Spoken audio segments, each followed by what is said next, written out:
Quand tu effectues dans le rachat de très petites entreprises en Afrique, l'emplacement demeure la chose la plus essentielle pour que ton business puisse décoller.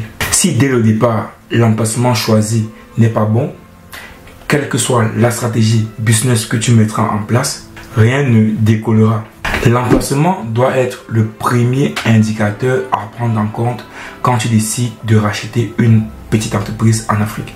Si l'emplacement est bon, il y a de fortes chances que ton business décolle très rapidement sans que tu ne fasses beaucoup d'efforts dans la stratégie. Quels sont les paramètres à prendre en considération quand tu cherches à obtenir un bon emplacement? Hormis de l'emplacement, la question que tu peux te poser également, c'est comment trouver les personnes qui revendent leur petit commerce. Tu peux penser que le plus difficile est de trouver une personne qui revend son commerce.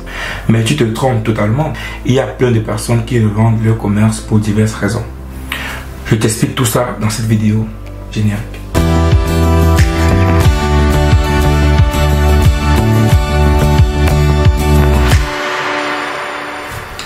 Hello à toi, moi c'est Arthur Ngawa, salarié, investisseur et commerçant.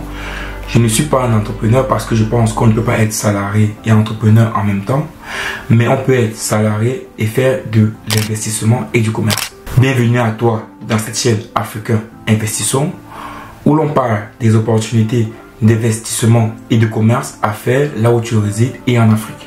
Donc, si comme moi, tu es salarié et aimerais trouver des méthodes d'investissement et de commerce autour de toi qui te permettront d'obtenir ta liberté naturelle, tu es sur la bonne chaîne. Je t'invite à liker, à t'abonner et à cliquer sur la cloche de notification pour ne rater aucune de nos vidéos. Dans les vidéos précédentes, je t'expliquais ce qu'est le rachat d'entreprise, les avantages de racheter une entreprise que de débuter de zéro, le type d'entreprise à racheter et le montant limite que tu dois investir.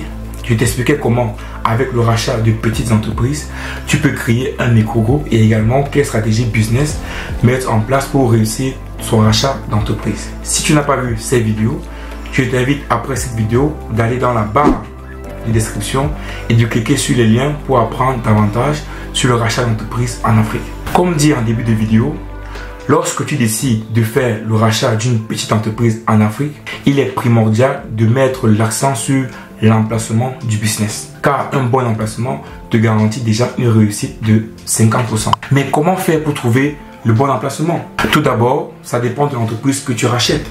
Si tu rachètes un point de vente de shawarma ou un point de vente Orange Money ou même une petite imprimerie, l'emplacement pourra être différent. Une imprimerie par exemple marchera mieux devant une université que devant une grosse entreprise. Dans tous les cas, si tu veux racheter une entreprise, tu dois prendre en compte les paramètres suivants. Premier paramètre, tu dois d'abord vérifier le potentiel de la zone géographique. Il s'agit notamment d'identifier les quartiers, les parcs ou endroits régulièrement fréquentés, les zones industrielles, les campus universitaires, les événements locaux populaires dans la zone. L'essentiel, c'est de trouver des endroits où il y a un flux de personnes constant. Deuxième paramètre important, c'est celui de la concurrence. Tu dois vérifier si d'autres points de vente ou restaurants similaires opèrent dans la même zone que tu envisages de racheter. Une certaine concurrence peut être bénéfique car ceci prouve que le business marche bien dans la zone. Mais assure-toi qu'il y a suffisamment de demandes pour éviter une saturation. Troisième paramètre, étudie le flux du trafic. Il suffit d'observer si dans la zone il y a beaucoup de voitures qui passent, qui circulent, s'il y a beaucoup de piétons qui passent, qui circulent dans ces zones. Cela prouve que la zone est assez fréquentée et donc il y a une forte possibilité d'avoir un business rentable. Le quatrième paramètre, c'est d'obtenir les autorisations nécessaires. Au Cameroun par exemple, pour avoir un commerce en bordure, il te faut payer l'OTVP, l'occupation temporaire de la voie publique, ou tout simplement payer un loyer à un propriétaire. Assure-toi que le lieu est sécurisé. Le cinquième paramètre important, c'est de faire des tests sur le terrain. Avant de totalement t'engager dans l'achat de la place, il faut rester dans le lieu tous les jours pendant au moins une semaine pour observer la clientèle déjà disponible, le flux de personnes et les services que l'on retrouve dans la zone. Quand tu as vérifié l'ensemble de ces paramètres, si tout est OK, tu peux commencer à négocier le prix de rachat. Bien sûr, le prix de rachat sera certainement élevé par rapport à l'équipement disponible.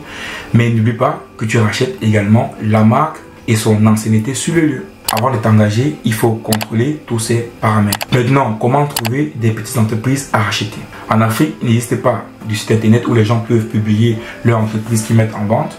Mais il y a des personnes spécialisées dont le travail c'est de trouver ce type d'entreprise et de les proposer à la vente. On les appelle généralement en Afrique les démarcheurs. Tu peux passer par ces personnes pour trouver des personnes qui revendent leur business. Moi généralement, je recrute des personnes à la journée pour qu'ils ciblent les petites entreprises que je veux racheter moyennant un salaire journalier.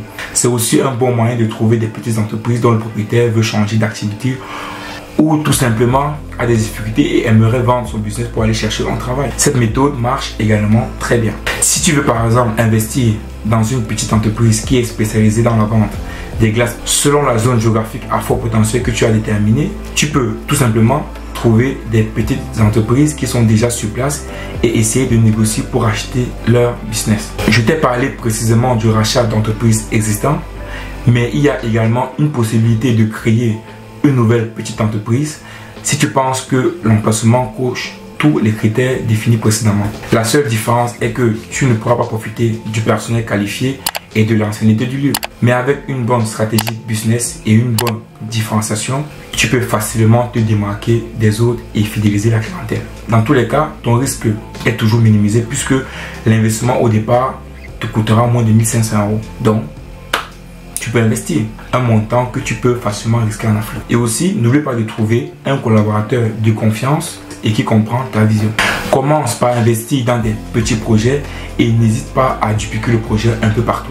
N'oublie pas que l'objectif est de créer ta marque et d'être reconnu comme quelqu'un qui propose un service de qualité. Avant d'obtenir un avocatier qui te donnera plusieurs fruits, il faut commencer par planter le noyau d'un seul avocat au sol. Cette vidéo concerne ceux qui aimeraient investir en Afrique et même ceux qui se trouvent déjà en Afrique et qui aimeraient multiplier leur argent. Mais si tu vis à l'étranger, en Europe, en Amérique, en Chine, je te conseillerais d'abord de réfléchir à investir où tu résides avant de t'exporter en Afrique. Merci à toi d'avoir regardé cette vidéo. Abonne-toi si ce n'est pas encore fait et clique sur la cloche de notification pour ne rater aucune de nos vidéos. Bon week-end. Kiss.